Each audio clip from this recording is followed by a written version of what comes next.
আশা করি সকলে ভালো আছেন।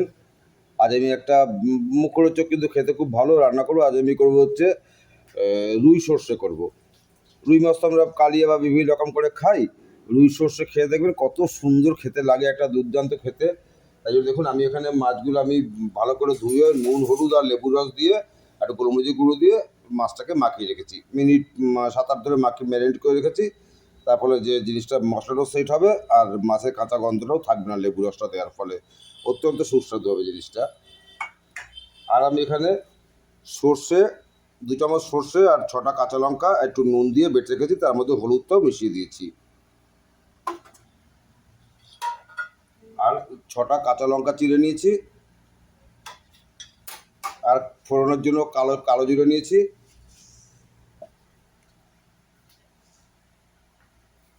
আর লাস্টে একটু সর্ষের তেল দেবো। এই জন্য অত্যন্ত সিম্পল রান্না, কিন্তু খেতে খুবই অসাধারণ জিনিসটা। তাই জন্য আমার তেলটাও গরম হয়ে গেছে। মাছটা এখন আমি ভেজে নিচ্ছি।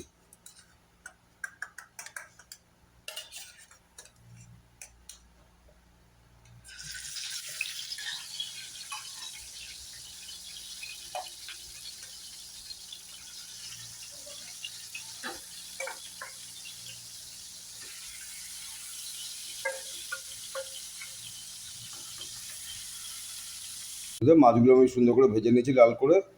এবার আমি এই তেলের মধ্যেই আমি এবার 1 চামচ কালো জিরে দিয়ে দিচ্ছি। এবার আমি সর্ষে বাটাটা দিয়ে দিলাম। সর্ষের মধ্যে একটু নুন দিয়েছিলাম, তাহলে সর্ষের মধ্যে তৃতীয় ভাবটা কিন্তু থাকে না। এভাবে গ্রেভিটা দেবেন।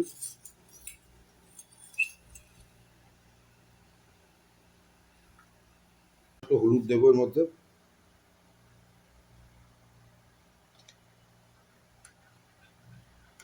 একটু মিষ্টি দিলাম, এই যে এইটুক নামমাত্র।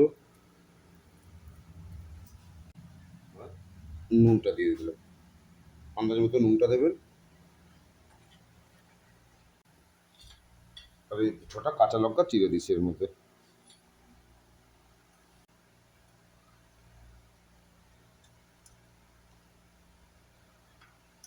ঝোল কিন্তু বেশি ঝোল করিনি, কারণ মাছটা কিন্তু ডুবে যায়নি। ঝোল কিন্তু বেশি ঝোলটা করিনি। একটু ঢাকা দিয়ে আমি মিনিট 2-3 ফুটিয়ে তারপরে দেখাচ্ছি আপনাদের। বন্ধু এবার আমি একটু সরষের তেল দিয়ে দিচ্ছি, কাঁচা সরষের তেল দিয়ে দিচ্ছি। ঢাকা দিয়ে রাখছি, তারপরে আপনাদের দেখাচ্ছি জিনিসটা।